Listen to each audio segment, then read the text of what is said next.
आज आपण बनवणार आहे फ्लावर मटारची भाजी। त्यासाठी मी 250 ग्राम फ्लावर घेतला आहे। त्याला 10 मिनिटे गरम पाण्यामध्ये मीठ टाकून भिजत ठेवलं होतं। 100 ग्राम वाटाणे घेतले आहेत। एक मोठा कांदा, एक मोठा टोमॅटो घेतला।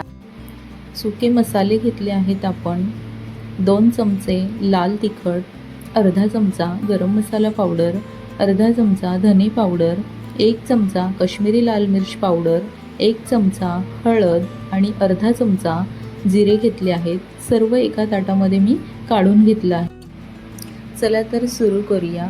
कढईमध्ये 3 चमचे तेल टाकून घेतलं आहे।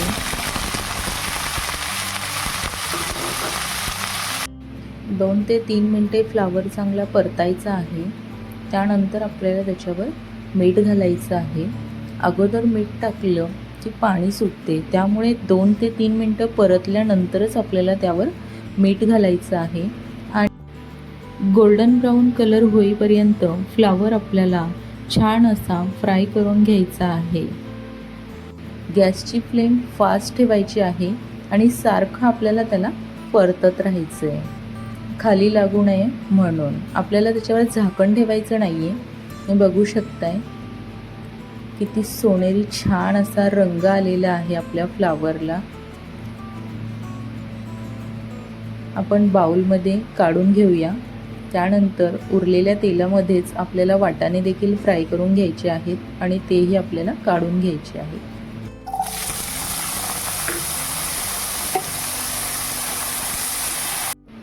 एक चमचा मी तेल घातलंय, त्यामध्ये जिरं घालते।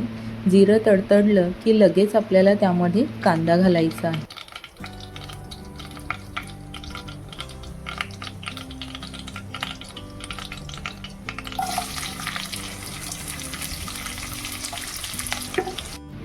कांदा आपल्याला छान परतून घ्यायचा आहे।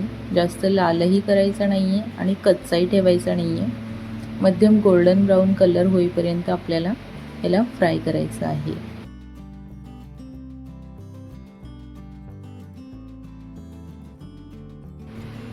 टोमॅटो घालून घेते। टोमॅटो आपल्याला छान असा गाळ करून घ्यायचा आहे। टोमॅटो गाळ झाला की त्यामध्ये आपल्याला ठेचलेला लसूण घालायचा आहे। सुक्या भाज्या म्हटलं की ठेचलेला लसूण घातला की भाजीला चव खूप छान येते। पेस्ट करून कधीही सुक्या भाजीमध्ये मी घालत नाही, कारण की ठेचून लसूण टाकला की भाजीला खूप छान फ्लेवर असा येतो। लसूण छान परतून झालाय। आता सर्व सुके मसाले घालून घेऊया। यामध्ये आपण थोडंसं पाणी घालणार आहे, जेणेकरून मसाले छान परतून निघतील। पाणी घातलं की मसाला खाली लागत नाही। बघू शकताय थोडंसं पाणी घातलंय आणि आता आपण याला तेल सुटेपर्यंत परतून घेणार आहोत। थोडंसं मीठ घालून घेऊया। फ्लावर आपण जेव्हा फ्राय केला होता तेव्हाही मीठ घातलं होतं, त्यामुळे आता मी थोडंसंच मीठ घालणार आहे। मसाल्यातून छान असं तेल सुटलं आहे। मसाला छान परतून निघाला आहे। थोडीशी कोथिंबीर घालून घेऊया। नंतर आपण त्यामध्ये फ्राय केलेला फ्लावर घालणार आहे आणि छान असं त्याला मिक्स करून घेऊया। भाजी आपल्याला नंतर शिजवायची नाहीये, अशी परतूनच घ्यायची आहे। फ्राय केलेले मटार पण घालून घेऊया आणि याला छान असं मिक्स करून घेऊ। यावर जर आपण झाकण ठेवलं ना तर भाजीला पाणी सुटते। आपल्याला हवी तशी चटपटीत भाजी होत नाही, त्यामुळे मी झाकण ठेवत नाही। असंच परतूनच ही भाजी आपण पूर्णपणे बनवली आहे। तुम्ही बघितलं असेल मी कुठेच यावर झाकण ठेवलं नाहीये।